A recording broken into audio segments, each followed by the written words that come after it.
সারা পৃথিবীর মুসলমান হলো একটি দেহের মতো। মাথায় আঘাত লাগলে যেমন সারা শরীর ব্যথায় ব্যথিত হয়, চোখে আঘাত লাগলে যেমন সারা শরীর ব্যথায় ব্যথিত হয়, পৃথিবীর একটা প্রান্তে মুসলমানের আত্মচিৎকার আসলে সারা দুনিয়ার মুসলমানকে প্রতিবাদ করতে হবে। বন্ধু, তোমার হাত কেটে গেলে ব্যথা হয় কেন বুকে? বন্ধু, তোমার পা ভেঙে গেলে জল আসে কেন চোখে? বন্ধু, তোমার হাত কেটে গেলে ব্যথা হয় কেন বুকে? বন্ধু, তোমার পা ভেঙে গেলে জল আসে কেন চোখে? বন্ধু, তোমার ভাই মরে গেলে তুমি কাঁদো কোন দুঃখে? বন্ধু, তোমার ঘর পড়ে গেলে ভেঙে পড়া কোন সুখে?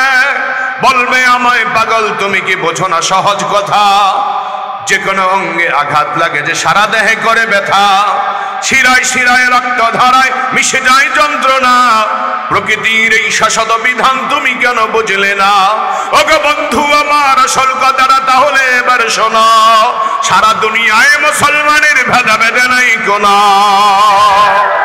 উত্তর হাতে দক্ষিণের সকল মুসলমান, সাদা কালো ধনী গরিব সবাই একটা হয়ে প্রাণ।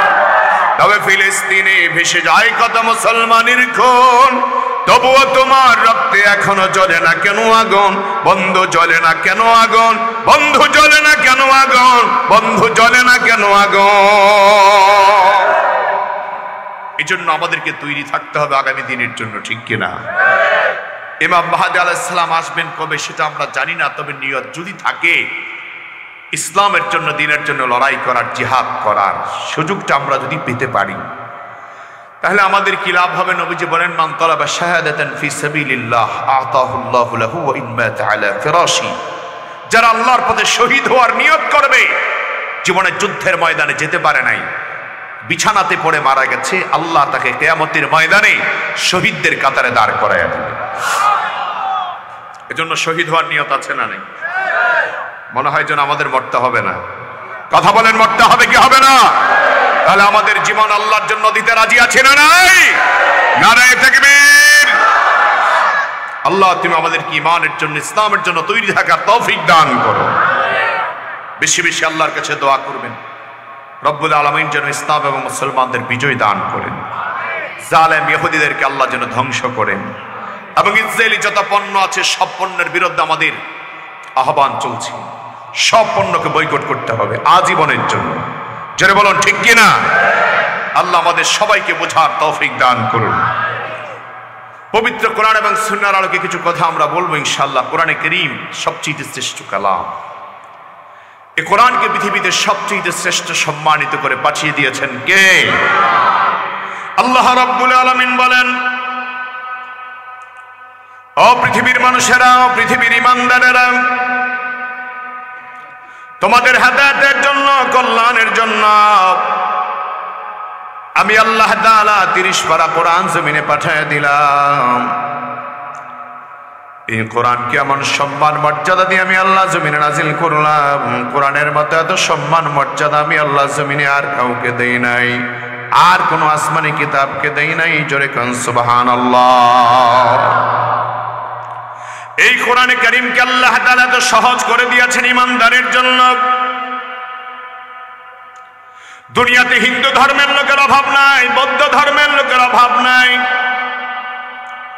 খ্রিস্টান ধর্মের লোকের অভাব নাই, ইহুদি ধর্মের লোকের অভাব নাই।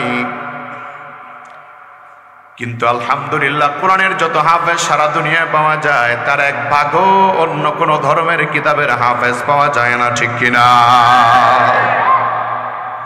এই কোরআনকে আল্লাহ তাআলা গ্রহণ করা সহজ করে দিয়েছেন। কোরআনে কারীমকে আল্লাহ তাআলা পড়াটা সহজ করে দিলেন, কোরআনকে বোঝাটা আল্লাহ তাআলা সহজ করে দিলেন। আল্লাহ রাব্বুল আলামিন কোরআনে পাকে বিশ্ববাসীকে লক্ষ্য করে বলেন, ও দুনিয়ার ঈমানদারেরা, ওয়ালাকাদ ইয়াসসারনাল কুরআনা লিয-যিকরি ফাহাল মিন মুদ্দাকির। আমি আল্লাহ তাআলা তোমাদের জন্য কোরআন পড়াকে সহজ করে দিলাম। যদি তোমরা বুঝতে পারো কোরআন পড়া তোমাদের জন্য কেন সহজ করলাম। অন্য কোন কিতাব, অন্য কোন বই এত সহজে মুখস্থ করা যায় না যত সহজে আল্লাহর কোরআন মুখস্থ করা যায়। কোরআনে কারীম যদি আপনি পড়তে থাকেন, মনোযোগ দিয়ে পড়তে থাকেন, তাহলে দেখবেন মনের আবেগ আপনার অন্তরে এমন ভাবে আসবে, চোখের পানি অজর ধারায় পড়তে আপনার আরম্ভ হবে। আল্লাহর কালাম যদি মনোযোগ দিয়ে শোনেন, তাহলে মনে হবে যেন আল্লাহ পাক কোরআন জমিনে নাজিল করতেছেন। যেই কোনো কারীর কণ্ঠে আপনি কোরআনের তেলাওয়াত শোনেন, দেখবেন মজাই লাগে, আলাদা মজা। এক একজন কারী তেলাওয়াত করলে একরকম মজা, এক একজন হাফেজ তেলাওয়াত করলে একরকম মজা। আমার বন্ধুগণ, তারাবিহের নামাজে এক একজন হাফেজ যখন এক এক রকম স্টাইলে পড়ে, তখন অনেক রকম মজা লাগে, ব্যতিক্রমী মজা লাগে। আবার বিশ্ববিখ্যাত কারীরা যখন কোরআনের তেলাওয়াত করে, তখন কোরআনের তেলাওয়াত শুনতেই মজা লাগে, শ্রুতিমধুর লাগে।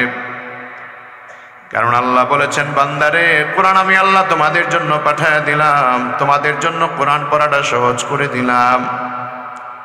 এই জন্য আমি আল্লাহ বিশেষভাবে তোমাদেরকে আদেশ দিয়ে দিলাম, ওয়ারাত্তিলিল কুরআন তারতিলা। আল্লাহ রাব্বুল আলামিন বলেন, বান্দা কোরআনকে তোমরা বিশুদ্ধভাবে তেলাওয়াত করো, বিশুদ্ধভাবে কোরআন তেলাওয়াত করো। রাহমাতুল লিল আলামিন নবী মুহাম্মদ রাসূলুল্লাহ সাল্লাল্লাহু আলাইহি ওয়াসাল্লাম বলেন, যায়্যিনুল কুরআন বিআসওয়াতিকুম, তোমরা কোরআন কারীমকে সুন্দরভাবে তেলাওয়াত করো, চমৎকার কণ্ঠে তোমরা কোরআনের তেলাওয়াত করো। কারণ এই কোরআনের তেলাওয়াত যদি আপনি করতে থাকেন, কোরআনের তেলাওয়াতের মাধ্যমে আপনার আমলনামায় সওয়াব আছে না নাই? শুধু কোরআন তেলাওয়াতে আপনার আমলনামায় সওয়াব নয়, বরং যদি আপনার সামনে কেউ কোরআনের তেলাওয়াত করে আর আপনি যদি মনোযোগ দিয়ে কোরআনের তেলাওয়াত শুনতে থাকেন, ওই পর্ণওয়ালার আমলনামায় যেই পরিমাণ সওয়াব লেখা হবে, আপনার আমলনামায় সেই পরিমাণ সওয়াব লিখে দিবেন কে? রব্বুল আলামিন পবিত্র কোরআনে বড় চমৎকার করে বলেন, ওয়াইদা কুরিয়াল কুরআনু ফাসতামিউ লাহু ওয়া আমসিতু লাআল্লাকুম তুরহামুন।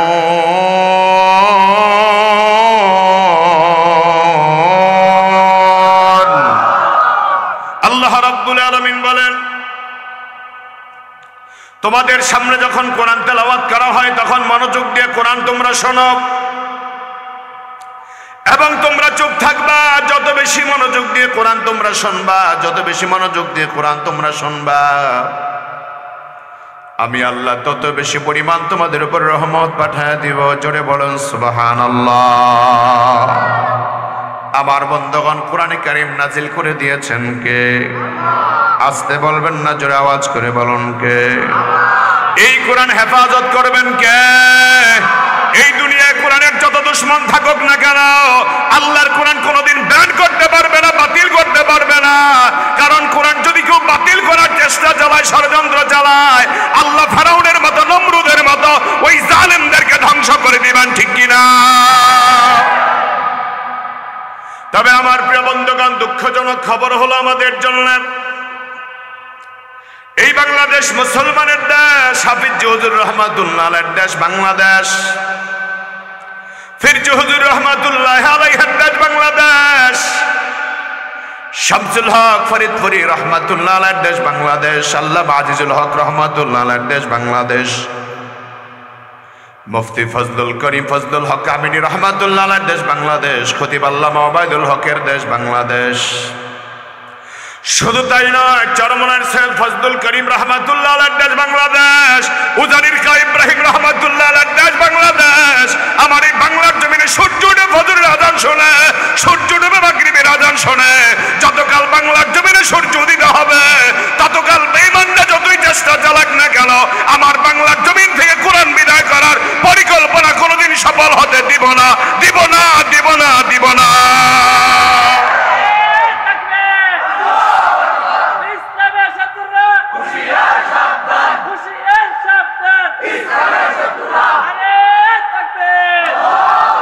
আমার প্রিয় ভাইয়েরা, অবাক লাগে বাংলাদেশে যেখানে মসজিদের অভাব নাই, যেখানে মাদ্রাসার অভাব নাই, যেখানে আলেম ওলামার অভাব নাই, এই বাংলার জমিনে দেখা যায় গত কয়েক বছর আগে ওরা চেষ্টা করেছে আমাদের মাঝে এমন এক থিওরি চালাবার জন্য, পাপিষ্ট ডারউইনের থিওরি। ডারউইন বলেছে মানুষ বান্দর থেকে সৃষ্টি হয়েছে, এই থিওরি তারা বইয়ের মধ্যে লিখে দেওয়ার অপচেষ্টা করেছে। অথচ আমরা মুসলমান বলি মানুষ বান্দর থেকে আসে নাই, মানুষ আল্লাহর সর্বশ্রেষ্ঠ সৃষ্টি মাখলুক, আল্লাহর সর্বশ্রেষ্ঠ সৃষ্টি আশরাফুল মাখলুকাত। আমরা হলাম আদমের সন্তান বংশধর। সুতরাং যারা বলবে মানুষ বানরের সৃষ্টি, ওদের সাথে আমাদের কোনো সম্পর্ক হতে পারে না। চলে গেল তাদের থিওরির কথা। নতুন ভাবে আবার আমরা বইয়ের সংস্করণে দেখতে পেলাম, নতুন বইয়ের মধ্যে দেখতে পেলাম আমাদের বাংলার জমিনে তারা লিখে দিতে চায় বইয়ের মধ্যে শরীফ শরীফার গল্প। কেউ চাইলে রহিম থেকে রহিমা হতে পারবে, করিম থেকে করিমা হতে পারবে, শরীফ থেকেও শরীফা হতে পারবে। জোরে আওয়াজ করে চিল্লায় বলেন নাউজুবিল্লাহ। মুসলমান আমার বন্ধুগণ, ভালো করে শোনার চেষ্টা করুন। আল্লাহ তাআলা আপনাকে পুরুষ বানিয়েছে, আল্লাহ আপনাকে মহিলা বানিয়েছে। আপনি চাইলে মহিলা থেকে পুরুষ হতে পারবেন না, আপনি পুরুষ থেকে মহিলা হতে পারবেন না। যদি আপনি ধ্যান ধারণা পরিবর্তন করেন, কাপড় চোপড় পরিবর্তন করেন, আপনার হাতের ঘড়ি আর চুরি যদি পরিবর্তন করেন, এতে আপনি পুরুষ কোনোদিন মহিলা হতে পারবেন না। পুরুষ পুরুষই থাকবে। এই পুরুষ আর মহিলার পরিবর্তন যারা চায়, এরা বাংলার জমিনে শুধুমাত্র বাংলাদেশের মুসলমানের শত্রু নয়, তারা আমার বাংলার স্বাধীনতার দুশ্মন, ঠিক কিনা? আমার প্রিয় ভাইয়ারা, এই জন্য আমাদেরকে চোখ কান খোলা রাখতে হবে যে শিক্ষা ব্যবস্থাপনা এমন বাজে শিক্ষা দেওয়া হবে, এটা আমার মুসলমানের শিক্ষা হতে পারে না। কোরআনের বহির্ভূত কোনো শিক্ষা আমরা মুসলমান গ্রহণ করব না। এই জন্য আমার ভাইয়েরা, কোরআন আছে যেখানে আমরা আছি, কোরআনের শিক্ষার বাহিরে কোনো শিক্ষা আমার বাংলার জমিনে চলতে পারে না। প্রয়োজনে আমার ভাইয়ারা বাংলার জমিনে প্রতিটা সন্তানকে আমরা বলবো নুরানি মক্তবে পড়াবে, মাদ্রাসায় পড়াবে, মাদ্রাসা থেকে আলেম তৈরি হবে। আমার ভাইয়েরা, তারপরে এমন বাজে শিক্ষা আমার বাংলার জমিনে চলতে দেওয়া যাবে না, যাবে না, যাবে না, ঠিক কিনা? ওলামায়ে কেরামদের প্রতিবাদে, মুসলমানের প্রতিবাদে আলহামদুলিল্লাহ শুনেছি কিছুটা সংস্কারের চেষ্টা চলছে, কিন্তু যারা বসেছে ওরা তো এমন লোক, ওরা কোনোদিন পরিপূর্ণভাবে সংস্কার করবে না। এই জন্য আমার বন্ধু, আমাদেরকে সতর্ক থাকতে হবে। যেখানে ইসলাম শিক্ষা থাকবে না, ওইটা কোনোদিন শিক্ষা হতে পারে না, ওইটা অপশিক্ষা, ওইটা কুশিক্ষা। জোরে বলুন ঠিক কিনা? আমার প্রিয় ভাইয়েরা, সেজন্য আমার বাংলার জমিনে আমরা এই দেশের মুসলমানদেরকে আমরা বুঝাতে চাই, মুসলমান, কোরআন যদি পড়ো আল্লাহর রহমত নাজিল হবে, কোরআন যদি পড়ো আল্লাহর বরকত নাজিল হবে। কোরআনের জীবন সফল জীবন, কোরআনের জীবন বাস্তব জীবন, কোরআনের জীবন আসল জীবন, নবীর সুন্নতের জীবন শান্তির জীবন। কোরআনের জীবন আর সুন্নতের জীবন হলো শান্তির জীবন। কোরআন এবং সুন্নাহ আছে যেখানে, সেখানেই একমাত্র শান্তি পাওয়া যায়। এই জন্য আমার বাংলার জমিনকে যদি শান্তিময় পরিবেশ কায়েম করতে হয়, প্রতিটা মুসলমানের ঘর থেকে শুরু করে সর্বমহলে আল্লাহর কোরআন নবীর সুন্নাহকে প্রতিষ্ঠিত করার দরকার আছে না? না। এই জন্য আমার ভাইয়েরা, কোরআনে কারিমে আল্লাহ তাআলা যতগুলি সূরা দিয়েছেন সব সূরাই মর্যাদাবান। আপনি যদি কোরআন পড়তে না পারেন, তাহলে আপনার জন্য সুযোগ আছে বন্ধু। রাতের বেলা গভীর রজনীতে সবাই যখন ঘুমায়া যায়, আপনি না ঘুমায়া সুন্দর করে ওযুটা বানান, আল্লাহর কোরআন শরীফটাকে সামনে নিয়ে আপনি বসে যান। আপনি আল্লাহকে দেখলেন না, কিন্তু আল্লাহর কালামটা আপনি উঠে উঠে দেখলেন, আর কালামের নিচে নিচে আঙ্গুল আপনি ঘুরালেন। মালিকরে বললেন, মনিব, আমি তোমার কোরআন পড়তে পারি না, তোমারও দেখি না, কিন্তু তোমার কালামের দিকে তাকিয়ে আছি আল্লাহ, তোমার কোরআনের দিকে তাকিয়ে আছি আল্লাহ। কোরআনে কারীমের নিচে যদি আঙ্গুল ঘুরে যান, কোরআনকে যদি মহাব্বত করেন, বুকের সাথে লাগান, ঠোঁটের সাথে লাগান, তাহলে কোরআন আপনাকে ভুলবে না। কিয়ামতের ময়দানে কোরআন আমার আপনার জন্য সাক্ষী দাতা হয়ে যাবে। জোরে বলুন ঠিক কিনা? আমার বন্ধু পুরা কোরআন আপনি পড়তে পারেন না, কিন্তু কোরআনের এমন কিছু সূরা আছে যদি আমল করেন আল্লাহ তাআলা আপনার আমলনামায় অনেক বেশি পরিমাণ সওয়াব দান করে দিবেন। যেমন কোরআনের কুল হুয়াল্লাহ সূরার ব্যাপারে রাহমাতুল লিল আলামিন নবী সহিহ বুখারীর বর্ণনায় ইরশাদ করেছেন, ওয়াল্লাযী নাফসি বিয়াদিহি ইন্নাহা লাতা'দিলু সুলুসাল কুরআন, যার হাতে আমার জীবন ওই সত্তার কসম করে বললাম কোরআন শরীফের 3 ভাগের 1 ভাগ হলো কুল হুয়াল্লাহ সূরা। যদি আপনি একবার পড়েন 10 পারার সওয়াব আমলনামায় দিবেন কে? যদি আপনি 20 বার পড়েন 20 পারার 2 বার পড়েন 20 পারার সওয়াব আমলনামায় দিবে কে? যদি আবার আপনি 3 বার পড়েন কুল হুয়াল্লাহ সূরা, পুরা 30 পারা কোরআন পড়ার সওয়াব আল্লাহ আপনার আমলনামায় দিয়ে দিবে। জোরে কোন সুবহানাল্লাহ।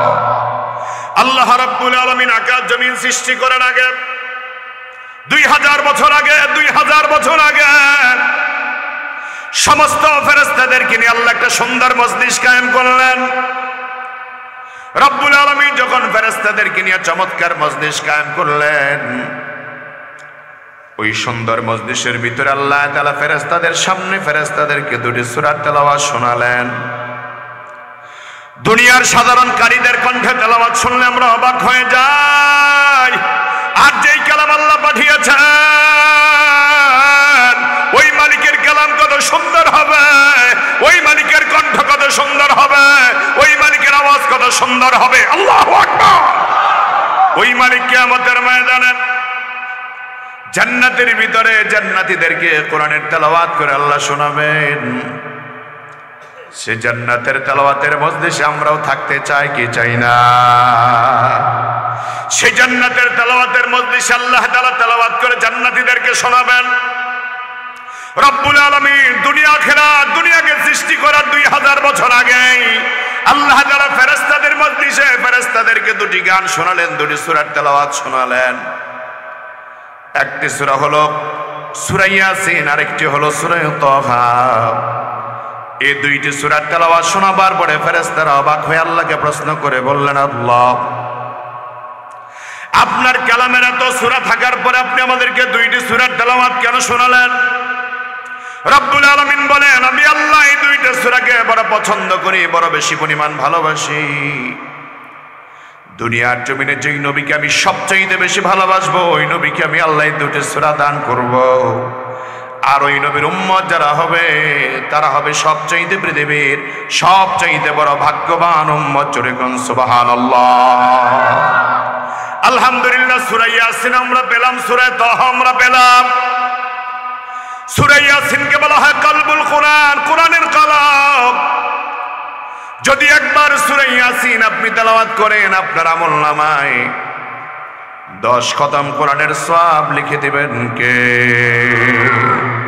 তেমনি ভাবে চমৎকার একটি সূরা হলো সূরা তাহা। এই সূরার ব্যাপারে মুফাসসিরিনে কেরামের একাধিক বক্তব্য পাওয়া যায়। রাহমাতুল লিল আলামিন নবী, 2 জাহানের বাদশা নবী, আমার নবী আপনার নবী মুহাম্মদুর রাসূলুল্লাহ সাল্লাল্লাহু আলাইহি ওয়াসাল্লাম যখন নাকি আল্লাহ নবীর কাছে আল্লাহ ওহী পাঠায় দিলেন, প্রথম দিকে নবীজি রাতের পরে রাত এশার নামাজের পরে বাইতুল্লাহে দাঁড়ায় দাঁড়ায় কোরআনে কারীমের তেলাওয়াত করতেন আল্লাহর নবী। নবীজি রাতের পরে রাত এত বেশি পরিমাণ সময় ইবাদত করতেন, মাঝে মাঝে নবীজির পা 2টা পর্যন্ত ফুলে যেত। নবীজির পা 2টা ফুলে পায়ের মধ্যে পানি জমা হয়ে যেত। তারপরেও রাহমাতুল লিল আলামিন তাহাজ্জুদের আমল ছাড়ে নাই, তারপরেও তাহাজ্জুদ ছাড়ে নাই। রাহমাতুল লিল আলামিন নবী রাতের বেলা বাইতুল্লাহ শরীফে দাঁড়ায় দাঁড়ায় নামাজের মধ্যে কোরআনে কারীমের তেলাওয়াত করেন। মক্কার পাপিষ্ঠ দুষ্ট লোকেরা বেঈমানরা আবুল আহাবের স্ত্রী উম্মে জামিলকে লালায় দিল, যাও যাও দেখো মুহাম্মদ রাতের বেলা কি আমল করে, খবর আমাদেরকে দাও। উম্মে জামিল নামে মহিলা রাতের বেলা এসে দেখেন নবীজি সারা রাত দাঁড়ায় দাঁড়ায় কোরআন পড়েন। সকালবেলা মক্কার কাফেরদের কাছে গিয়ে বলল, তাজা খবর আছে। বলে কি খবর? বলে আমি দেখেছি মুহাম্মদুর রাসূলুল্লাহ সারা রাত দাঁড়ায় দাঁড়ায় কোরআন পড়ে। এই সারা রাত দাঁড়ায় দাঁড়ায় কোরআন পড়ার কারণে নবীজি রাতের বেলা ঘুমাইতে পারে না, তার আরামের ঘুম হারাম করে দিয়েছে আল্লাহ। মুহাম্মদ নবীর উপরে কোরআন আল্লাহ পাঠায় নাই, বরং আল্লাহ একটা গজব পাঠায় দিয়েছে। জোরে কান নাউজুবিল্লাহ। তোমরা মুসলমানদেরকে বলে দাও, কেউ যেন কোরআন না পড়ে, কেউ যেন মুহাম্মাদের অনুসারী না হয়, নতুন ভাবে যারা মুসলমান হতে যায় এদের অন্তরে আতঙ্ক সৃষ্টি করে দাও, তারা যেন মুসলমান না হয়। কারণ নবীর যে কাজ থাকে, উম্মতেরও সে কাজ থাকে। মুহাম্মদ নবী রাতের বেলা ঘুমাইতে পারে না, তারাও রাতের বেলা আরাম করে আর ঘুমাতে পারবে না। এমন বাজে খবর যখন প্রচার করে দিল মক্কার জমিনে, মুসলমান নবীর উম্মত ইমানের কণ্ঠে জবাব দিবেন। দুনিয়ার জমিনে আবার নবীর ইজ্জতের উপর আঘাত দিয়ে যদি কেউ কথা বলে, সবার আগে যিনি প্রতিবাদ করেন তিনি কে? আর জোরে বলেন তিনি কে? আল্লাহ রাব্বুল আলামিন তার হাবিবের অপমান সহ্য করতে পারেন না, বরদাস্ত করতে পারলেন না। রব্বুল আলামিন কাফের বেঈমানদের সমালোচনার জবাবে যে সূরা পাঠায় দিলেন, ওই সূরাটাই হলো সূরা তাহা। এখানে আল্লাহ তাআলা রাহমাতুল লিল আলামিন নবীকে চমৎকার করে ডাক দিলেন তাহা। রব্বুল আলামিন ডাক দিলেন ও আমার হাবিব। আল্লাহর হাবিবের আল্লাহ একটা নাম রাখলেন তাহা। ও আমার প্রিয় নবী, আপনার নাম আমি আল্লাহ রাখলাম তাহা। আল্লাহু আকবার। কোরআনে কারীমে আল্লাহ তাআলা রব্বুল আলামিনের 99টা সিফাতি নাম রেখেছেন, তেমনি ভাবে নবীজির 99টা সিফাতি নাম আল্লাহ রেখেছেন। নবীজির সিফাতি গুণবাচক নামের মধ্যে একটা নাম হলো তাহা, একটা নাম হলো ইয়াসিন, একটা নাম হলো মুদ্দাসির, একটা নাম হলো মুজাম্মিল, বাশীরা নাযীরা খাবীরা।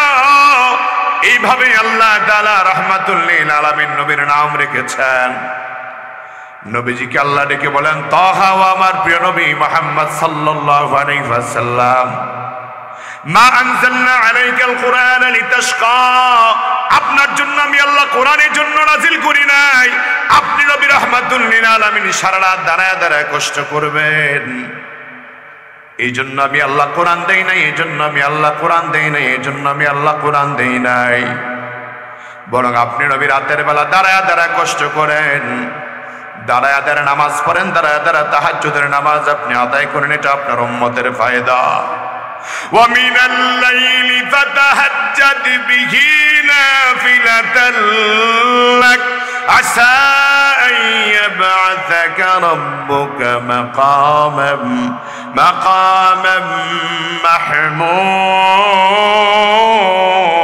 محمودا। আল্লাহ রাব্বুল আলামিন বলেন, ও নবী, আপনি যে তাহাজ্জুদের নামাজ পড়েন, এই তাহাজ্জুদের নামাজ আপনার এমন কাজে আসবে কিয়ামতের ময়দানে। আপনাকে আমি আল্লাহ কিয়ামতে মাকামে মাহমুদ দিব, যেই কিয়ামতের ময়দানে আপনি আপনার উম্মতের জন্য হয়রান হয়ে থাকবেন, আপনি আপনার উম্মতের জন্য পেরেশান হয়ে থাকবেন। আপনার উম্মত যদি আপনাকে পেতে চায়, কোথায় গেলে আপনাকে পাবো? মাকামে মাহমুদ আমি আল্লাহ দিলাম। ওই জায়গায় দাঁড়িয়ে দাঁড়িয়ে আপনার গুনাহগার উম্মতদেরকে সুপারিশ করে করে আমার জান্নাতে আপনি পৌঁছায় দিবেন। আল্লাহু আকবার।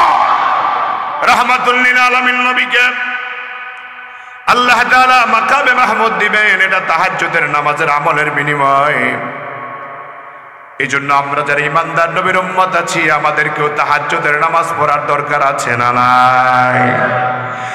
আমার ভাইয়েরা, ওজানির মরহুম মুবারক করিম পীর সাহেব রাহমাতুল্লাহ আলাইহি বলতেন, অতীব গভীর হয় রজনী যখন, নীরবে প্রভুর নাম জপিও তখন, নীরবে প্রভুর নাম জপিও তখন।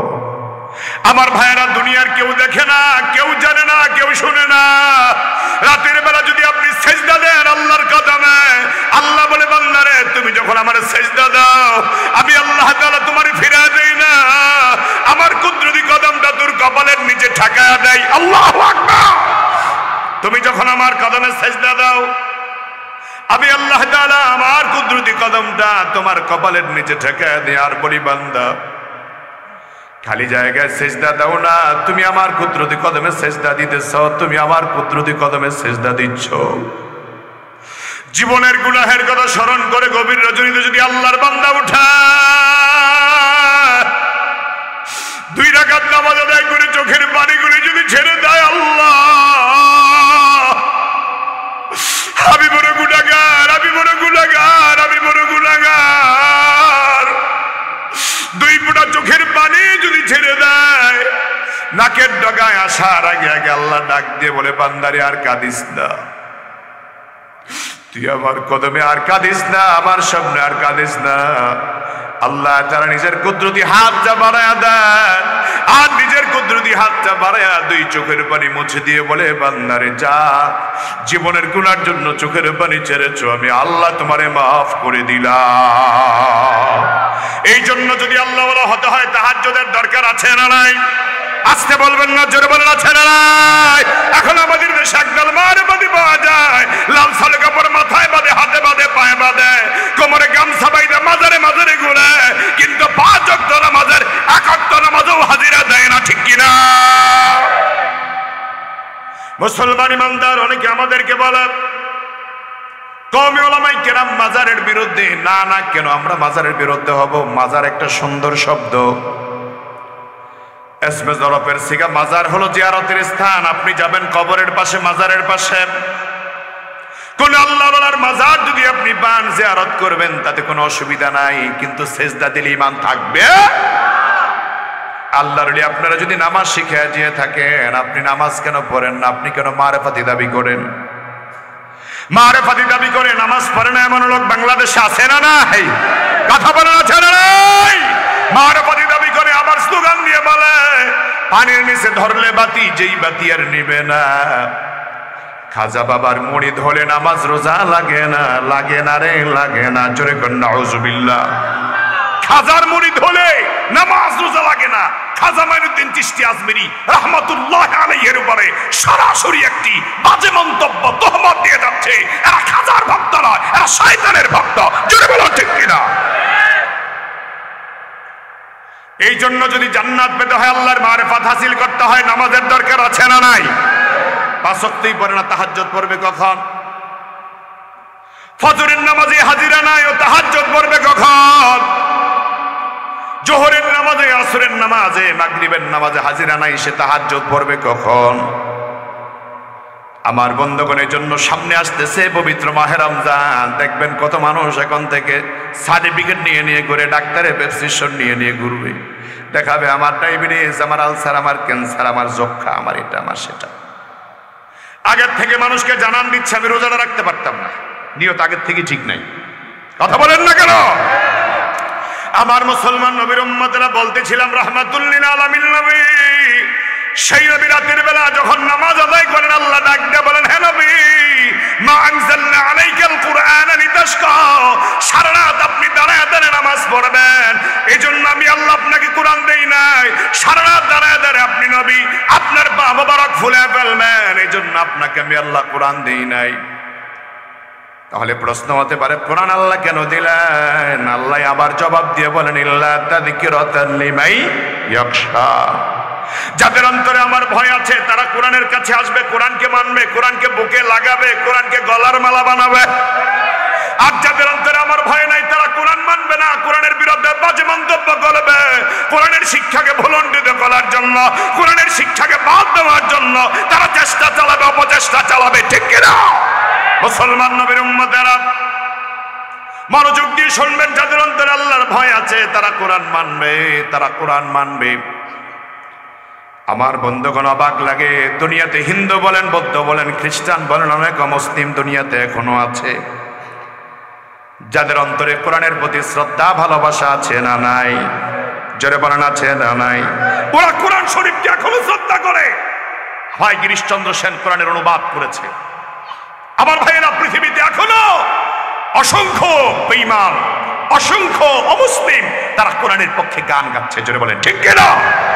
নকুল কুমার বিশ্বাস গান গেয়েছে, যদি আগুন লেগে ধ্বংস হয় পৃথিবীর সব বইয়ের দোকান, তবু বিশ্ব থেকে হারাবে না পবিত্র কোরআন। এটা হিন্দু ভাই গিয়েছে, মুসলমানি গান গায় নাই, হিন্দু গিয়েছে। জোরে বলুন ঠিক কিনা?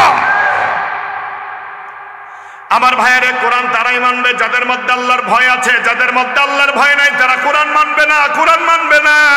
এজন্য কোরআন মান্যওয়ালা মানুষ হারাম খাইতে পারে না, কোরআন মান্যওয়ালা মানুষ সুদ খাইতে পারে না, কোরআন মান্যওয়ালা মানুষ ঘুষ খাইতে পারে না, কোরআন মান্যওয়ালা মানুষ যৌতুক নিতে পারে না, কোরআন মান্যওয়ালা মানুষ জমিনের আইল ঠাইলা নিজের জমিন বড় করতে পারে না। ঠিক কিনা?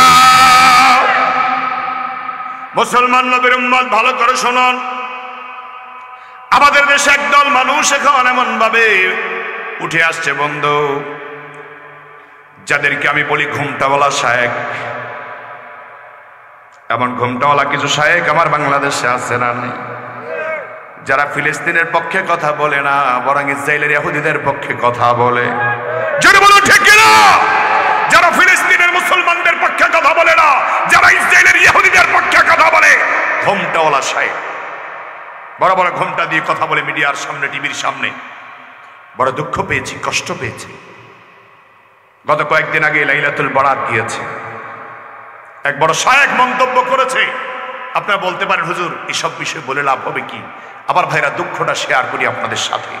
আমি খারাপও বলবো না, ভালো বলবো না, শুধু আপনাদের কাছ থেকে জানতে চাই মুসলমান হিসাবে আমাদের কতটুকু দায়িত্ববোধ আছে, কতটুকু জ্ঞান নিয়ে আমরা কথা বলি।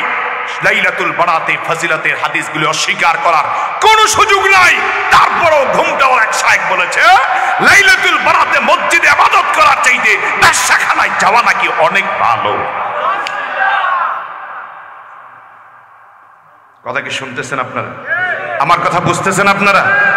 তাহলে বোঝা গেল মসজিদে যাওয়া গুনাহ, ব্যবসাখানায় যাওয়া সওয়াব। ব্যবসাখানার চাইতে মসজিদে যাওয়ার চাইতে ব্যবসাখানায় রাত কাটানো ভালো, এমন কথা যে বলতে পারে আমরা সরাসরি স্পষ্ট দ্ব্যর্থহীন ভাবে, দ্বিধাহীন ভাবে বলতে পারি, এটাই হলো ঘুমটাওয়ালা ইহুদি। জোরে বলুন ঠিক কিনা? এই ইহুদিদের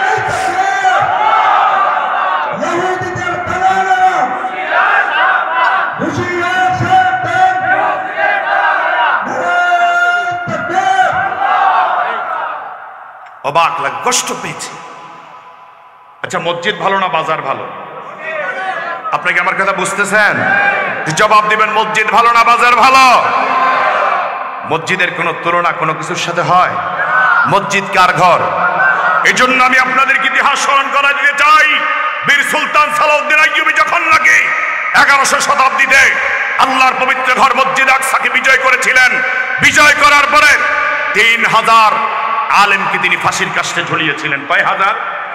জোরে বলেন, কয় হাজার? 3000 আলেমকে ফাঁসির কাস্টে ঝুলিয়েছিল। আপনারা বলবেন হুজুর আলেম হয়ে ফাঁসির কাস্টে কেন ঝোলে? আমি বলবো আলেম হয়ে জন্য ফাঁসির কাস্টে ঝুলেছিল। ওই আলেমগুলি আলেম ছিল না, ওরা ছিল ইহুদি। ওরা বীর সুলতান সালাউদ্দিন আইয়ুবীর বিরুদ্ধে প্রপাগান্ডা ছড়িয়েছে, ইসলামের বিরুদ্ধে বাজে ব্যাখ্যা দিয়েছে, কোরআনের বিরুদ্ধে বাজে মন্তব্য মানুষকে শুনিয়েছে, জিহাদের অপব্যাখ্যা করেছে, তাদের নাম তালিকা করে 3000 আলেমকে সামনাসামনি হত্যা করেছে বীর সুলতান সালাউদ্দিন আইয়ুবী। আমার মনে হয় সেই সময় যদি ইসলামের বিরুদ্ধে ইহুদিরা, খ্রিস্টানরা যদি তারা আলেম তৈরি করতে পারে তাদের সন্তানদেরকে, বর্তমান জামানায় ঘরে ঘরে জায়গায় জায়গায় ইহুদি আলেম তৈরি হয়েছে যারা ইসলামের বিরুদ্ধে বাজে মন্তব্য সব জায়গায় করছে।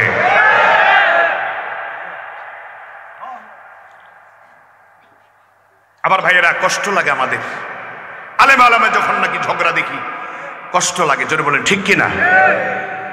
এখন ইবাদতের ব্যাপারে সন্দেহ সৃষ্টি করে দেয়। রমজান আসতেছে, দেখবেন কি ফাড়াফাড়ি লাগবে। তারাবিহের নামাজ 20 রাকাত নাকি 8 রাকাত? এখন এখানে এমন লোক থাকতে পারেন যারা মনে করবেন তারাবিহের নামাজ 8 রাকাত, কারণ আপনি দলিল পেয়েছেন একটা। শেখের বক্তব্য শোনার পরে বললেন তারাবিহের নামাজ 8 রাকাত। আমি বললাম 20 রাকাতেই তো ঝগড়ার ফাসাদ সৃষ্টি হয়ে গেল। 8 রাকাত ওয়ালার মনেও সন্দেহ ঢুকলো, 20 রাকাত ওয়ালার মনেও সন্দেহ ঢুকলো। ঠিক কিনা? ইবাদতের মধ্যে সন্দেহ সৃষ্টি করার জন্য, ভাই ভাই দ্বন্দ্ব বাড়াবার জন্য এই সমস্ত বাজে লোকদেরকে নেতৃত্ব দিয়া, এদেরকে মিডিয়ার মাধ্যমে এনে বড় বড় শায়েক বানায়া দিয়া এদের মাধ্যমে সমাজের মধ্যে বড় ধরনের ফাতনা সৃষ্টি করছে। ঠিক কিনা? আবার দেখবেন বিতিরের নামাজকে 1 রাকাত, অথচ আমরা জানি 1 রাকাত নামাজ কোন নামাজই নাই। তারাবির নামাজের ব্যাপারে বাজে মন্তব্য করে বলে তারাবির নামাজ হলো 8 রাকাত, অথচ হযরত ওমর রাদিয়াল্লাহু তাআলার জামানায় 20 রাকাত তারাবির নামাজ না পড়লে তিনি তাদেরকে 7 রাকাত পর্যন্ত করতেন। এজন্য তারা ওমরকে বলে ওমর নাকি বেদাতি, হযরত ওমর নাকি বেদাতি। নাউজুবিল্লাহ, তো আসতে বললেন।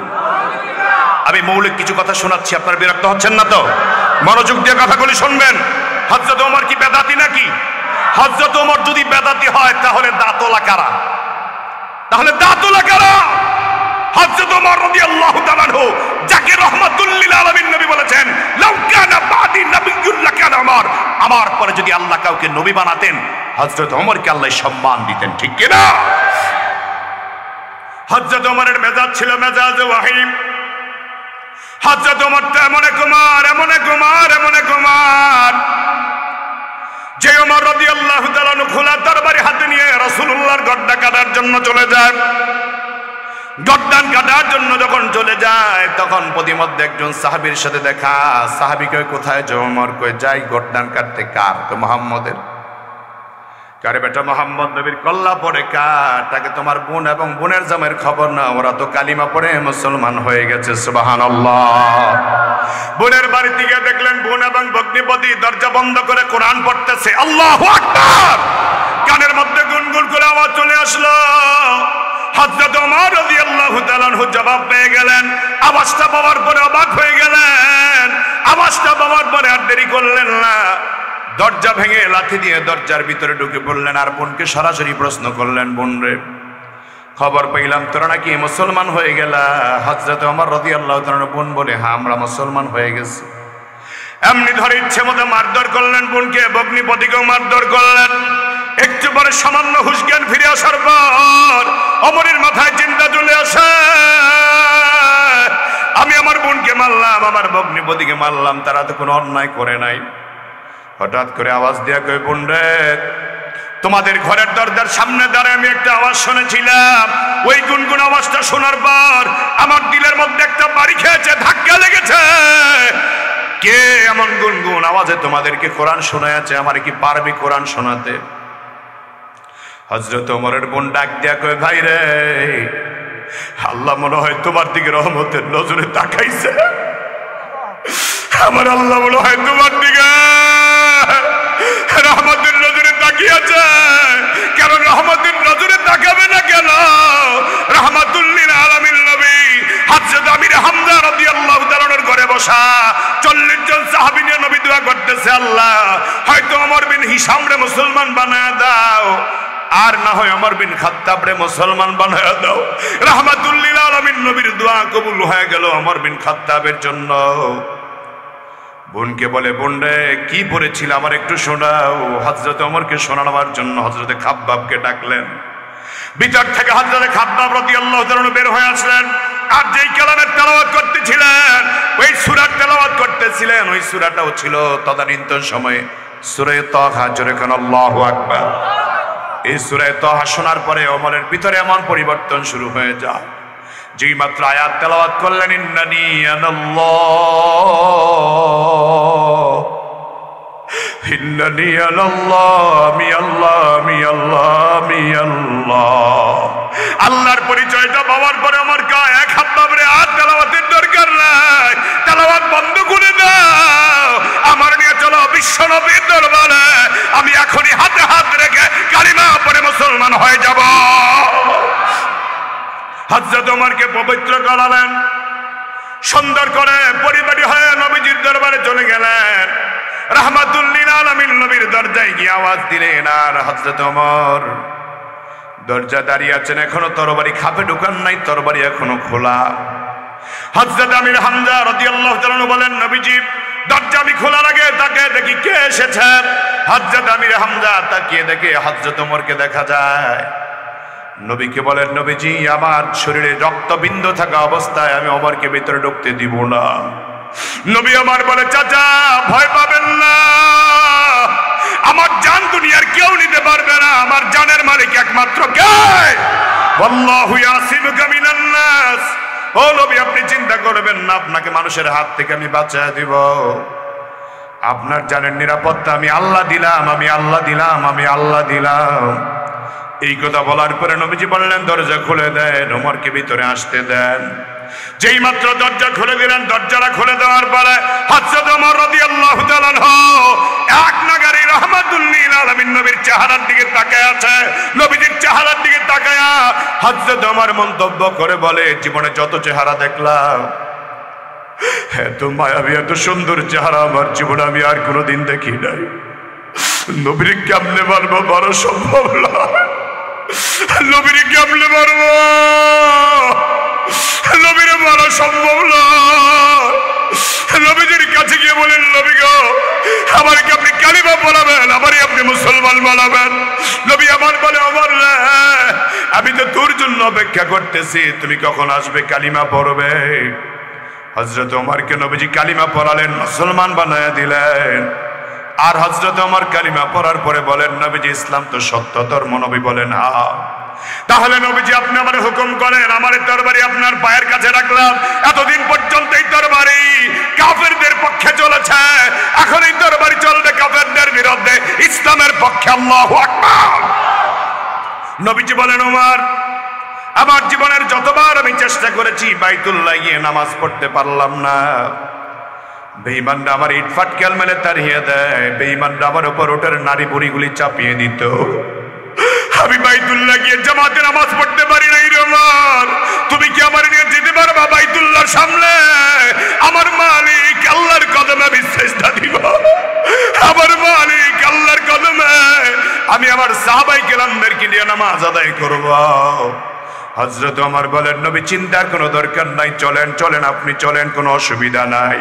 রাহমাতুল লিল আলামিন নবী হযরত ওমর রাদিয়াল্লাহু তাআলাকে সঙ্গে নিয়ে বাইতুল্লাহর সামনে যখন চলে যায়, আল্লাহর হাবিব রহমতের নবী এমন সময় বেলালকে বললেন, বেলাল আজানের সময় হয়েছে, আজান দিয়ে দাও।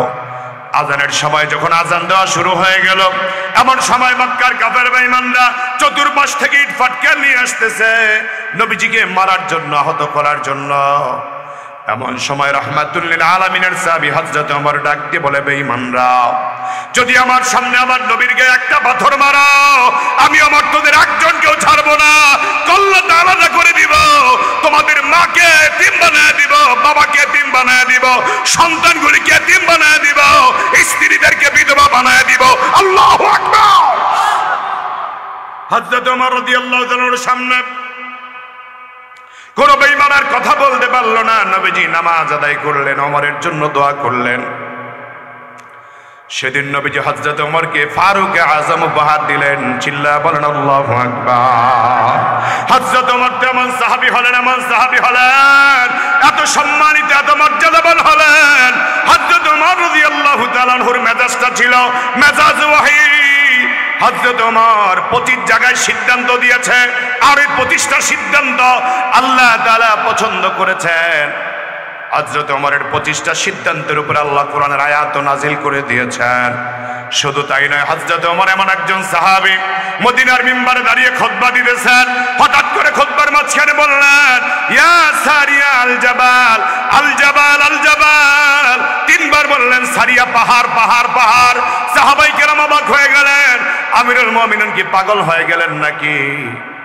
বারবার পাহাড় পাহাড় কেন করে, সারিয়াকে কেন বারবার ডাকতেছে? খুতবা শেষ করার পরে সাহাবায়ে কেরাম প্রশ্ন করলেন, আমিরুল মুমিনিন, আপনি খুতবার মাঝখানে খুতবা বন্ধ করে বললেন, ইয়া সারিয়া আল জাবাল, আল জাবাল, আল জাবাল। সারিয়াকে আপনি বারবার ডেকে বললেন, পাহাড়ের দিকে তাকাও, পাহাড়ের দিকে তাকাও। হযরত ওমর বলছে, আপনারা এখানে মসজিদে নববীতে আছেন, খুতবার মাঝখানে আমার নজর চলে গিয়েছিল 1200 মাইল দূরে কুস্তুনতুনিয়ার ময়দানে। সেখানে আমি তাকিয়ে দেখলাম হযরতে সারিয়া সেনাবাহিনী নিয়ে যুদ্ধ করতেছে, সাহাবায়ে কেরামদেরকে নিয়ে জিহাদ করতেছে, পাহাড়কে পিছনে রেখে লড়াই করতেছে। এমন সময় তাকে আমি দেখতেছি শত্রু বাহিনী পাহাড়ের গিরিপথ দিয়া মুসলমানদের উপর আক্রমণের প্রস্তুতি নিয়ে আসতেছে। এই জন্য আমি সেনাপতি সারিয়াকে সতর্ক করে বললাম, ও সারিয়া, পাহাড়ের দিকে সতর্ক হও, পাহাড়ের দিকে সতর্ক হও। হযরত সারিয়া রাদিয়াল্লাহু তাআলা জিহাদ শেষ করার পরে যেই মাত্র বিজয় মালা নিয়ে আসলেন, বিজয়ের সুসংবাদ নিয়ে আসলেন, সাহাবায়ে কেরাম সবাই মসজিদে নববীতে একত্রিত হয়ে গেল আর বলল, ও সারিয়া, জিহাদের ময়দানে আপনি কি শুনেছিলেন আমিরুল মুমিনিনের কণ্ঠের আওয়াজ। হযরত সারিয়া কান্নামাখা কণ্ঠে ডাক দিয়ে বলে, সাহাবীরা শুনে। আমি অবাক হয়ে গেলাম। হঠাৎ করে জিহাদের ময়দানের এক কোণা থেকে পুরো জিহাদের ময়দান জুড়ে আওয়াজ আসতেছে, ইয়া সারিয়াল জাবাল, ইয়া সারিয়াল জাবাল, ইয়া সারিয়াল জাবাল। ও সারিয়া পাহাড়, ও সারিয়া পাহাড়, ও সারিয়া পাহাড়। আমি ডাইনে তাকিয়ে দেখলাম আমিরুল মুমিনিন ওমর নাই, বামে তাকিয়ে দেখলাম নাই, সামনে পিছনে তাকায় দেখলাম আমিরুল মুমিনিন নাই। তখন আমার বুঝে চলে এসেছে আমিরুল মুমিনিন মদিনার মিম্বার থেকে আমার জিহাদের নির্দেশনা দিচ্ছে। আমি জিহাদের ময়দানের পজিশন চেঞ্জ করে নিলাম। যদি আমিরুল মুমিনিনের নির্দেশনা আমি না পেতাম, জিহাদের ময়দানে বিজয় অর্জন করা আমার জন্য সম্ভব ছিল না। কোথায় মদিনা, কুৎকুস্তুম দুনিয়ার ময়দান, এ মর্যাদা কে দিয়েছে? এই জন্য হযরত ওমর রাদিয়াল্লাহু তাআলা থেকে হাদিস বর্ণিত, আল্লাহ নবী বলেন, ইন্নাল্লাহ ইয়ারফা বিহাদাল কিতাবি আকওয়ামা ওয়া ইয়াদাউ বিহি আখারিন। রব্বুল আলামিন এই কোরআনের কারণে একদলকে সম্মানিত করে, একদলকে অপমানিত করে। কোরআন মানলে জিরো থেকে হিরো হওয়া যায়, কোরআন না মানলে হিরো থেকে জিরো হওয়া লাগে, ঠিক কিনা? এখন হযরত ওমর রাদিয়াল্লাহু তাআলাকে যারা বলে ওমর বেদাতি, হযরত ওমর রাদিয়াল্লাহু তাআলা তো সম্মানিত সাহাবী, যদি হযরত ওমর বেদাতি হয় তাহলে দুনিয়াতে দাদার কার আছে? হযরত ওমরকে যদি তোমরা বেদাতি বলতে পারো তাহলে বোঝা যায় নবীর সাহাবীদের সাথে তোমাদের দুশমনি আছে। আর নবীর সাহাবীদের সাথে যাদের দুশমনি থাকে এরা কোনোদিন মুসলমান হতে পারে না, এরা হলো মুনাফিক। মুনাফিক, ঠিক কিনা? আজকের সমাজে এমন একটা বিষয় চলছে বন্ধু, সাহাবাই কেরামদের ব্যাপারে অনেকে অনেক রকম মন্তব্য করে, অনেকে অনেক রকম বাজে মন্তব্য করে যাচ্ছে। আমার বন্ধুগণ, বাতিল ফেরকার লোক যারা আছেন তারা সাহাবাই কেরামদের ব্যাপারে বাজে মন্তব্য করেন। সাহাবাই কেরাম সব সময় সম্মানিত, মর্যাদাবান। সাহাবীদের ব্যাপারে শিয়ারা, মুআতাজিলারা জঘন্য পর্যায়ের মন্তব্য করে। ওরা বলে সাহাবাই কেরাম বাজে মন্তব্য করেন এবং সাহাবাই কেরামদেরকে তারা মাগফুর, ওরা ক্ষমাপ্রাপ্ত এটা মনে করে না। সবচেয়ে বেশি আবু বকর, ওমর রাদিয়াল্লাহু তাআলার সমালোচনা তারা বেশি পরিমাণে করে, ওসমান, আলী রাদিয়াল্লাহু তাআলার সমালোচনা বেশি পরিমাণে করে। অথচ আল্লাহর হাবিব বলেছেন, তোমরা আমার সাহাবীদেরকে নিয়ে বাজে মন্তব্য করো, যারা বলেন করো। সাহাবাই কেরাম সব যুগের জন্য আদর্শ, অনুসরণীয়, অনুকরণীয়। এবং আহলে সুন্নাত ওয়াল জামাতের আকীদা হচ্ছে সাহাবাই কেরাম অবশ্যই সব দিক থেকে সত্যের মাপকাঠি, যারা বলেন ঠিক কিনা? আমাদের মধ্যে এটা নিয়ে একটা বিভেদ চলছে মারাত্মক ধরনের। আমার ভাইয়েরা, সাহাবাই কেরামদের সমালোচনা যারা করে, বাতিল ফেরকা যারা, বিশেষ করে শিয়া, মুআতাজিলা, খারেজিয়া, রাফেজিয়া, জাবরিয়া, কাদরিয়া, এরা সাহাবাই কেরামদের বিশদ মারাত্মক সমালোচনা করেন। ওদের কথা বাদ দিলাম, কিন্তু আমাদের মধ্যে যে সমস্যাটা আজকের সমসাময়িক বাংলাদেশে, সেটা হচ্ছে সকল দলের লোক এটা বিশ্বাস করে যে সব সাহাবাই কেরাম সত্যবাদী। সব সাহাবাই কেরাম, আমার নবীর কোন সাহাবী মিথ্যাবাদী ছিলেন? আসতে বলবেন না, জোরে বলেন, মিথ্যাবাদী ছিলেন? এই বিষয়টা আমি আপনাদেরকে একটু বুঝাতে চাই সহজে। সব দলের লোকেরা বিশ্বাস করে সাহাবাই কেরাম সত্যবাদী। এখন আমাদের মধ্যে আহলে সুন্নাত ওয়াল জামাতের অনুসারী কয়েকদল ভাই, দুই দলে বিভক্ত হয়েছেন। একদল বলে সাহাবাই কেরাম সত্যান্বেষী, ওনারা সত্যবাদী। আর আমরা যারা উলামায়ে কেরাম, উলামায়ে দেওবন্দ, আহলে সুন্নাত ওয়াল জামাতের প্রকৃত অনুসরণ আমরা যারা করছি, আমাদের বক্তব্য হচ্ছে সাহাবাই কেরাম শুধু সত্যবাদী নয়, ওনারা সত্যের মাপকাঠিও বটে। ওনাদেরকে দেখে দেখে যে আমল করবে সে নাজাত প্রাপ্ত হয়ে যাবে, চলে বলেন ঠিক কিনা? কারণ আল্লাহর হাবিব বলেছেন, আসহাবিকান নুজুম, আমার সাহাবাই কেরাম হচ্ছে আকাশের তারকার মতো। ফাবি আইয়িহিম ইক্তাদাইতুম ওয়াহতাদাইতুম, তোমরা যাকে ইচ্ছা তাকে অনুসরণ করো, যাকে ইচ্ছা তাকে অনুসরণ করলেই তোমরা নাজাত পেয়ে যাবা। সুবহানাল্লাহ, জোরে বল। আমার ভাইয়েরা, কোরআনে কারীমে আল্লাহ তাআলা বলেছেন, উলাইকা হুমুল মুমিনুনা হাক্কা লাহুম দারাজাতুন ইনদা রাব্বিহিম ওয়া মাগফিরাতুম ওয়া রিজকুন কারীম। ওরা হচ্ছে সত্যিকার ঈমানদার, সাহাবীরা হচ্ছে সত্যিকার ঈমানদার। লাহুম মাগফিরাতুন ইনদা রাব্বিহিম, ওদের জন্য আল্লাহর পক্ষ থেকে ক্ষমার ঘোষণা এসেছে, এবং ওয়া আজরুন আযীম, তাদের জন্য জান্নাত এবং তাদের জন্য মহান বিনিময় আল্লাহ রেখেছেন। যেরকম সুবহানাল্লাহ। সাহাবায়ে কেরামকে আল্লাহ তাআলা বলেছেন মাগফুর, সাহাবায়ে কেরাম ক্ষমাপ্রাপ্ত। জোরে বলেন কি প্রাপ্ত? জোরে বলেন কি প্রাপ্ত? সাহাবায়ে কেরাম হলেন ক্ষমাপ্রাপ্ত এমন একটা দল। সাহাবায়ে কেরাম হলেন ক্ষমাপ্রাপ্ত এমন একটা দল যারা সামান্য গুনাহ করার পরে আল্লাহর দরবারে এমন অনুতাপ করেছেন, এমন অনুতাপ করেছেন, কাঁদতে কাঁদতে রাত্রি পার করেছেন, কাঁদতে কাঁদতে দিন পার করেছে। ঠিক কিনা? সাহাবায়ে কেরামকে এখন যারা বলে সত্যের মাপকাঠি আর যারা বলে শুধুমাত্র সত্যবাদী, ওনাদের দুজনের মধ্যে, দুই দলের মধ্যে এমন একটা পেজ লাগছে, সমাধান দেওয়ার মতো কেউ নাই, সবাই শুধু আগুন জ্বালায়। এক ঘরে আগুন লাগছে, একজনে কেরোসিন ঢেলে দেয়, আরেকজনে দেখা যায় আরেকজনে পেট্রোল ঢেলে দেয়, আরেকজনে দেখা যায় আমার বন্ধু ডিজেল ঢেলে দেয়, আরেকজনে অকটেন ঢেলে দেয়। শুধু আগুন, শুধু আগুন লাগছে, শুধু আগুন বাড়াচ্ছে, আগুন কমানোর কথা কি বলছে না? জোরে বলেন ঠিক কিনা? আমার ভাইরা, সমাধান কি হবে? যারা বুঝছে না আমরা তাদেরকে বোঝানোর চেষ্টা করি। এই জন্য আমাদের উলামায়ে কেরামদের মধ্যে ঐক্যমত্য হওয়া দরকার। আমাদের দেশের হাক্কানি উলামায়ে কেরাম এবং আমাদের দেশের বর্ষিয়ান আলেমদের মধ্যে এবং তত্ত্ববহুল আলোচনা যারা করেন তাদের মধ্যে অন্যতম একজন আমাদের এই এলাকার প্রিয় সন্তান মুহতারাম আরিফ বিন হাবিব সাহেব। কথা বলেন ঠিক কিনা? এই চান্দিনার মানুষের গৌরব, এটা আমাদের কুমিল্লার অহংকার। কথা বলেন ঠিক কিনা? আর বাংলাদেশের অনেক ইসলামিক স্কলার আছে, ওনারা একটা সুন্দর প্রস্তাব দিয়েছে, সেটা হলো যারা বলেন সাহাবায়ে কেরাম সত্যের মাপকাঠি আর যারা বলেন সাহাবায়ে কেরাম শুধু সত্যবাদী, এই দুই দলকে একত্রিত করে একটা মাহফিল সাজানো হবে। এই মাহফিলে একের পর এক উলামায়ে কেরাম শুধুমাত্র সাহাবায়ে কেরামদের বিষয়ে আলোচনা করবে। এটার থেকে আশা করি একদল আরেক দল উপকৃত হবে। কারণ ফায়দা হবে, ফিতনা করে বহসের নাম করে যত বেশি আমার ভাইরা বহস হবে তত বেশি ফিতনা বাড়বে, ফিতনা কমবে না। জোরে বলেন ঠিক কিনা? এখন কথা হচ্ছে সাহাবায়ে কেরাম সত্যের মাপকাঠি কি না? এটা আসলে আল্লাহ তাআলা কোরআনে কারীমে প্রমাণ দিয়েছেন যে আমার নবীর সাহাবীরা হচ্ছে মাগফুর, তাদেরকে আমি আল্লাহ মাফ করে দিয়েছি, তাদের উপর আমি আল্লাহ সন্তুষ্ট। রাহমাতুল লিল আলামিন নবী বলেছেন আমার পরে ইন্নাহু মান ইয়াইশ মিনকুম বাদি ফাসায়ারা ইখতিলাফান কাসীরা ফাআলাইকুম বিসুন্নতি ওয়া সুন্নাতিল খুলাফাইর রাশিদিন আল মাহদিয়িন। আমার পরে অনেক ফিতনা আবির্ভাব হবে, তার মধ্যে যদি তোমরা ভালোভাবে বেঁচে থাকতে চাও, ঈমান ইসলামের উপর অটল থাকতে চাও, তাহলে তোমরা আমার সুন্নত মানো, আমার সাহাবীদের আদর্শ। কথা কি বলেন? বুঝতে পারতেছেন? সাহাবায়ে কেরামদের আদর্শ মানার দরকার আছে না নাই? আমার ভাইয়েরা, এই ক্ষেত্রে যারা শুধুমাত্র সাহাবায়ে কেরামদেরকে সত্যবাদী বলেন, ওনাদের বক্তব্য এরকম যে ওনাদের বক্তব্য হচ্ছে যে সাহাবায়ে কেরাম যদি সত্যের মাপকাঠি হয়, ওনারা গুনাহ করেছেন, আমরা কি সেটা মানবো? ওনারা জিহাদের ময়দান ইচ্ছা করে যান নাই, তওবা করেছেন, আমরা কি জিহাদে যাব না? আবার ওনারা অনেক সময় কোন সাহাবায়ে কেরাম জিনা করেছেন, আমরা কি সেটা মানবো? আসলে না। কোন সাহাবী যখন জিনা করেছেন, জিনার দায় যতক্ষণ পর্যন্ত তার গা থেকে মুক্ত না হয়েছে ততক্ষণ পর্যন্ত ওই সাহাবী ঘুমাইতে পারে নাই।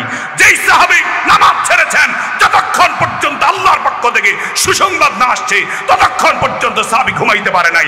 যতক্ষণ পর্যন্ত সাহাবায়ে কেরাম এর ব্যাপারে আল্লাহর পক্ষ থেকে সুসংবাদ না আসছে ততক্ষণ পর্যন্ত সাহাবায়ে কেরাম শান্ত হতে পারেন নাই। সুতরাং বোঝা গেল আমরা গুনার দিকে কেন তাকাবো? আমরা তাকাবো তাদের ক্ষমা প্রার্থনা। ওরা যেভাবে করেছেন, যেভাবে কেঁদেছেন, আমরাও সেভাবে আল্লাহর দরবারে কাঁদা দরকার। তাহলে আমরা গুনাহটা কেন অনুসরণ করব? আর শরীয়তের বিধান হলো আতিউল্লাহ ওয়া আতিউর রাসূল ওয়া উলিল আমরি মিনকুম। তোমরা আল্লাহকে মানো, রাসূলকে মানো এবং উলুল আমরকে মানো। অনেক আয়াত, অনেক ব্যাখ্যায় বলা হয়েছে উলুল আমর মানে সাহাবায়ে কেরাম। উলুল আমর হলো সাহাবায়ে কেরাম যারা রাসূলকে দেখেছেন। জোরে বলেন সুবহানাল্লাহ।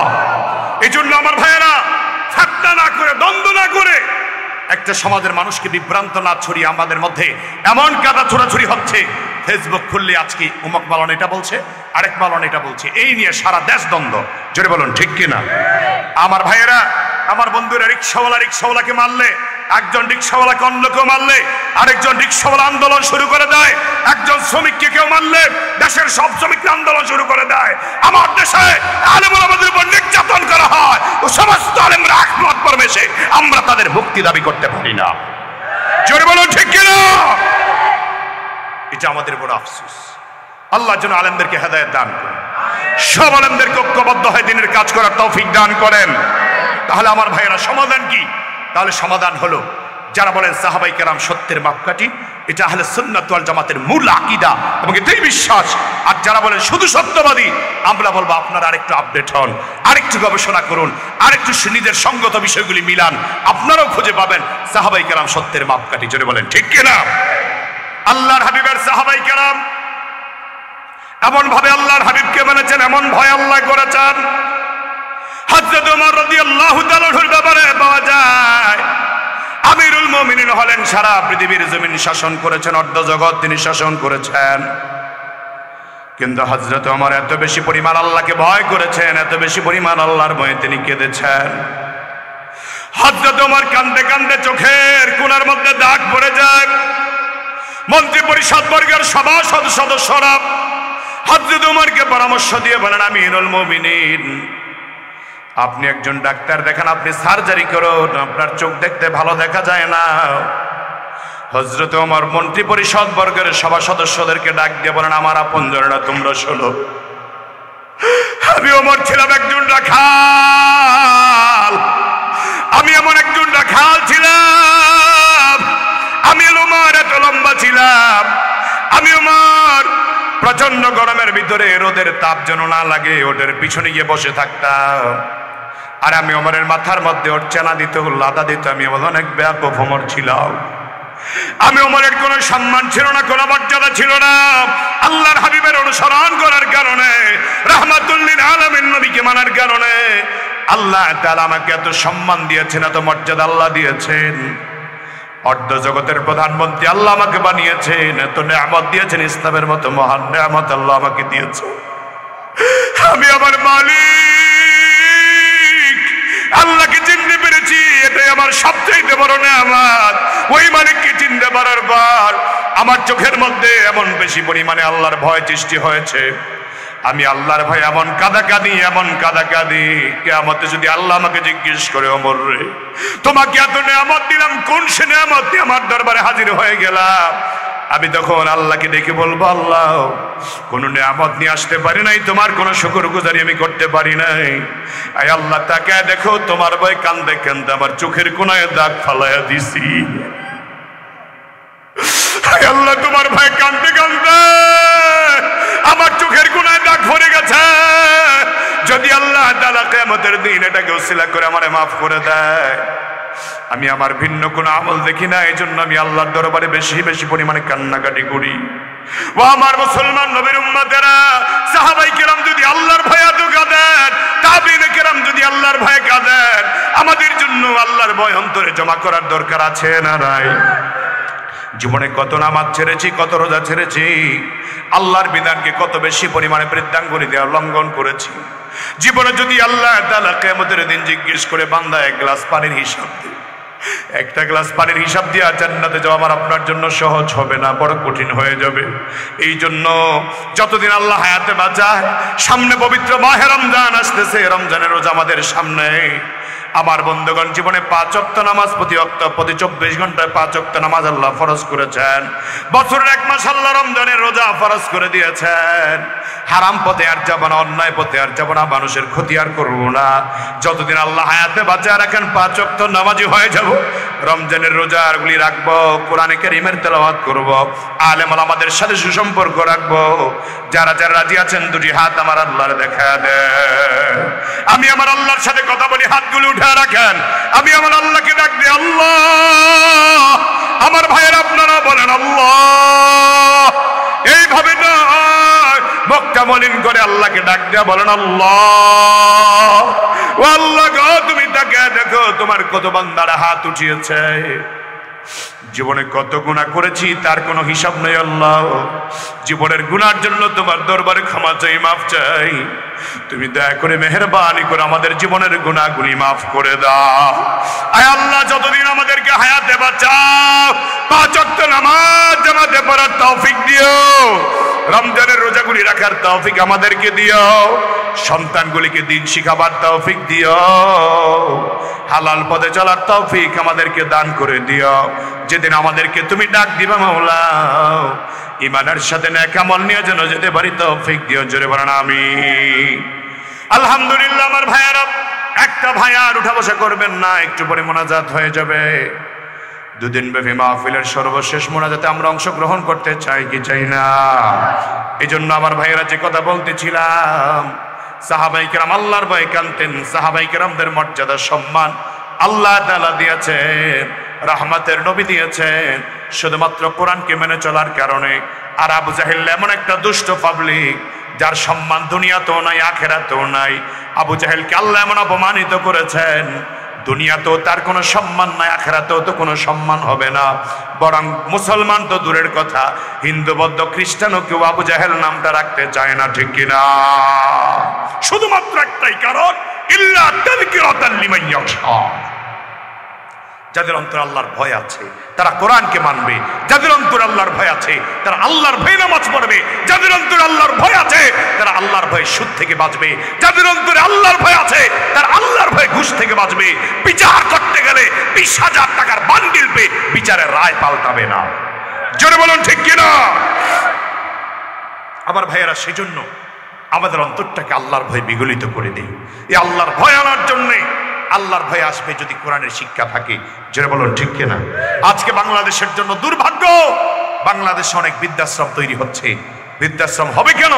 বাংলাদেশের মুসলমানের সন্তানরা কেন মা বাবাকে বৃদ্ধাশ্রমে পাঠাবে? তার মূল কারণ কোরআনের শিক্ষা, ধর্মীয় শিক্ষা অনেক মা বাবাই সন্তানকে দেয় না। জোরে বলেন ঠিক কিনা? আর জোরে বলেন ঠিক কিনা? এই জন্য আমরা আমাদের সন্তানকে কোরআনের শিক্ষা দিতে চাই কি চাই না? আলহামদুলিল্লাহ, বাংলাদেশের ঐতিহ্যবাহী জেলা কুমিল্লার চান্দেনা উপজেলা অন্তর্গত শ্রীমন্তপুরে প্রতিষ্ঠিত ঐতিহ্যবাহী দ্বীনি শিক্ষা প্রতিষ্ঠান আল জামিয়াতুল ইসলামী আজিজিয়া হাফিজা নুরানি মাদ্রাসা এতিমখানার উদ্যোগে দুদিন ব্যাপী 95তম বার্ষিক ওয়াজ ও দোয়ার মাহফিল। এই দুদিন ব্যাপী মাহফিলের সমাপনী রজনীর মাহতারাম সম্মানিত সভাপতি জনাব মোহাম্মদ নুর আলম সাহেব, জনাব মোহাম্মদ ফরিদউদ্দিন সাহেব আজকের মাহফিলের দ্বিতীয় দিনের দ্বিতীয় রজনীর প্রধান মেহমান হিসেবে গুরুত্বপূর্ণ আলোচনা আপনাদের সামনে করেছেন। বাংলাদেশের লক্ষ কোটি তৌহিদি জনতার প্রাণের স্পন্দন, অসংখ্য আলেমদের উস্তাদ, আমাদের কিবার উলামাদের অন্তর্গত বাংলাদেশের সুনামধন্য ওয়াইজদের একজন মুহতারাম আল্লামা নজির আহমদ সাহেব দামাত বারাকাতুহু। আল্লাহ তাআলা হুজুরকে দীর্ঘ সুস্থ নেক হায়াত দান করুন, আমরা বলি আমিন।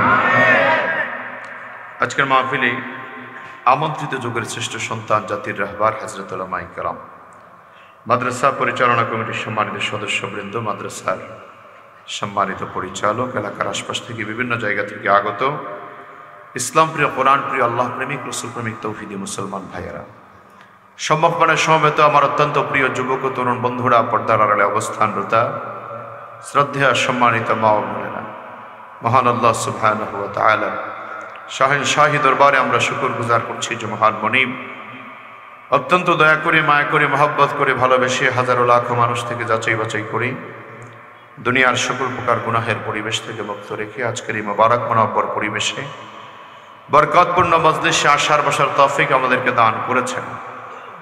আমরা ইচ্ছে করে আসতে পারিনি, আসার তৌফিক আমাদেরকে কে দিয়েছেন? আরেকবার আওয়াজ করে বলি, কে দিয়েছেন? এজন্য সে মহান মনিবের দরবারে, মাহবুদের দরবারে হৃদয়ের সবটুকুনো আবেগ, ভালোবাসা, অনুভূতি উজাড় করে শরীরের সমস্ত শক্তিকে একত্রিত করে আকাশ বাতাস মুখরিত করে এমনভাবে কালিমাতুশ শুকর আদায় করি যেন আমাদের শুকরিয়ার আওয়াজে জমিন থেকে আল্লাহ পাকের আরশে আজিম পর্যন্ত পৌঁছে যায়। শরীরের সব শক্তি গলায় নিয়ে চিৎকার করে সকলে পড়ি আলহামদুলিল্লাহ। লক্ষ কোটি দরুদ ও সালাম আল্লাহর সৃষ্টির প্রধান আকর্ষণ, বিশ্ব সভার সভাপতি, বিশ্ব মানবতার মহান মুক্তির দিশারি, বিশ্ব মানবতার মহান শিক্ষক, ইমামুল আম্বিয়া, সৈয়দুল আম্বিয়া, হাবিবে কিবরিয়া, আশরাফুল আম্বিয়া, নবিয়ুল মুরসালিন, খাতামুন নবিয়্যিন, রাহমাতুল লিল আলামিন, নবীদের নবী, সর্বশ্রেষ্ঠ নবী, বিশ্বজগতের নবী জনাবে মুহাম্মদুর রাসূলুল্লাহ সাল্লাল্লাহু আলাইহি ওয়াসাল্লাম মহতারাম বন্ধুগণ, পবিত্র কোরআনে পাকের 114টি সূরার মধ্যে হতে সিরিয়াল নাম্বার হিসেবে 20 নম্বর সূরা, চমৎকার একটি সূরা, সূরা তাহা থেকে প্রথম দিকের কয়েকটি আয়াতে কারিমা আপনাদের সামনে তেলাওয়াত করেছি। রাসূল পাক সাল্লাল্লাহু আলাইহি ওয়াসাল্লামের পবিত্র জবান থেকে বর্ণিত এক টুকরা হাদিস আপনাদের খেদমতে পেশ করেছি। কথা বলার মতো শক্তি, ইলম, যোগ্যতা, ইস্তেদাদ আমার নেই। মহান মনিব আল্লাহ পাকের কাছে তৌফিক চাই, আপনাদের সকলের কাছে আন্তরিক পূর্ণ দোয়া চাই। রব্বুল আলামিন যেন দয়া করে মেহেরবানি করে আমাদের বাস্তব জীবনের প্রয়োজনে হেদায়েতের উদ্দেশ্যে ইখলাসের সাথে গুরুত্বপূর্ণ প্রয়োজনীয় কিছু কথা সহজ সরল সাবলীল ভাষায় তার গোলামের জবান দিয়ে বের করে দেন। সকলে বলুন আমিন। আর একবার মহব্বতে আওয়াজ করে বলুন আমিন। কোরআনে কারীমের সুন্দর মাহফিল ইন্তজাম সুদীর্ঘ 95 বছর পর্যন্ত আয়োজন হয়ে আসছে, অনুষ্ঠিত হয়ে আসছে। 95 বছর। এখানে আমাদের মধ্যে কেউ আছেন কিনা 95 বছর বয়স? 95তম বার্ষিক মাহফিল, আলহামদুলিল্লাহ। যারা প্রতিষ্ঠা করে গেছেন আজকে তাদের মধ্যে অনেকে হয়তো কবরবাসী হয়ে গেছে। কথা বলেন ঠিক কিনা?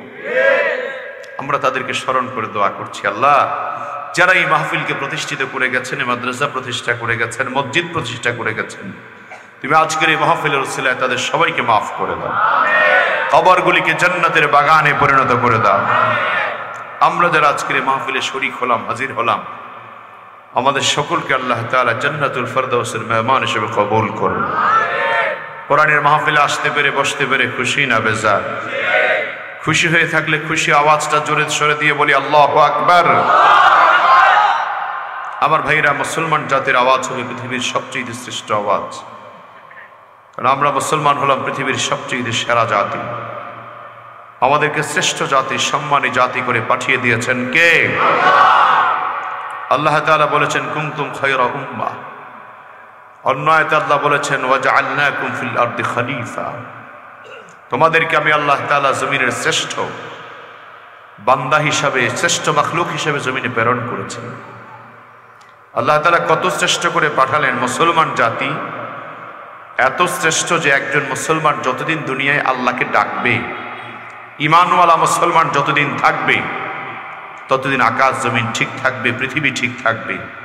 যেদিন মুসলমান থাকবে না সেদিন কিছুই থাকবে না। সুতরাং আমরা লক্ষ্য করে দেখতে পাচ্ছি মুসলমানরা আমরা হলাম প্রকৃত বাড়িওয়ালা, প্রকৃত জমিদার। এখন দেখতে পাচ্ছি ভাড়াটিয়ারা জমিদারদের উপর বেশি মাস্তানি করতেছে। আসতে বলবেন না, জোরে বলেন ঠিক কিনা? এজন্য বাড়িওয়ালার উচিত পদক্ষেপ নেওয়া। যদি পদক্ষেপ সঠিক সময় সঠিকভাবে নেওয়া না যায়, তাহলে আপনার বাড়ি, আমার বাড়ি, বাড়িওয়ালাদের বাড়ি, দুষ্ট প্রকৃতির লোকেরা, খারাপ প্রকৃতির লোকেরা, চোর ডাকাত হাইজেকার গুন্ডা মাস্তানরা দখল করে নিয়ে যাবে। এজন্য সারা দুনিয়ার মুসলমানকে ইসলাম এবং মুসলমানদের স্বার্থে আজকে আওয়াজ দেওয়া দরকার, কথা বলা দরকার। সারা পৃথিবীতে 57টির উপরে মুসলিম রাষ্ট্র আছে স্বাধীন। 200 কোটির উপরে মুসলমান সারা দুনিয়া। ইহুদি হচ্ছে মাত্র 1 কোটির একটু বেশি। অথচ 1 কোটি একটু বেশি ইহুদি সারা দুনিয়াতে মুসলমানদের উপর এত অত্যাচার নির্যাতন করছে, মনে হয় যেন মুসলমান তাদের ঐতিহ্য আর ইতিহাস ভুলে গেছে। আজও যদি মুসলমান শক্তি আর ঈমান নিয়ে জাগ্রত হতে পারে, বাতিলের বিরুদ্ধে লড়াই করার সিদ্ধান্ত নিতে পারে, ইহুদি বেঈমানরা ফিলিস্তিন, ইসরায়েল নামক রাষ্ট্র ভেঙে চুরমার করে ইসরায়েল থেকে পালাতে বাধ্য হবে, ঠিক কিনা? এজন্য আমাদেরকে প্রস্তুতি নেওয়ার দরকার আছে না নাই? জামানায় এখন আর খালিদ বিন ওয়ালিদ আসবে না মুসলমান। আমাকে আপনাকেই হযরতে খালিদ বিন ওয়ালিদের ভূমিকায় অবতীর্ণ হতে হবে। আমাকে আপনাকেই মুহাম্মদ বিন কাসিমের ভূমিকা অবতীর্ণ হতে হবে। আমাকে আপনাকে তারিক বিন জিয়াদের ভূমিকা অবতীর্ণ হতে হবে। আমাকে আপনাকে আল্লাহর পবিত্র ঘর মসজিদ আকসা রক্ষা করার জন্য বীর সুলতান সালাউদ্দিন আইয়ুবীর ভূমিকা নিয়ে মাঠে নামতে হবে। কারা কারা তৈরি আছেন তো হাত তুলে দেখা।